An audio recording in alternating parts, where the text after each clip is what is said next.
DOMH stock analysis tomorrow, Wednesday and onward. Is it a buy or a sell? Watch this 1-minute video till the end, find out. Dominari Holdings, it's in this big correction, 4% down, so where the heck are we heading next?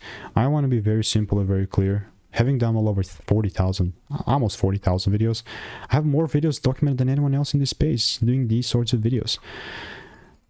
Generally speaking, I have all the proof to document my bias using common factors analysis.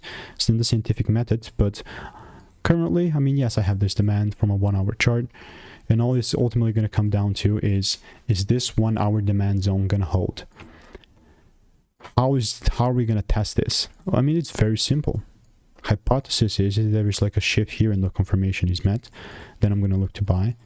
And why am I saying this? Because it's a result of a 39,000 repetition worth of like refining of my strategy. So I will continue to keep you updated, waiting for rules. And if you want to make more money trading in a simple, lean way, click the first link in the description. It's free sauce.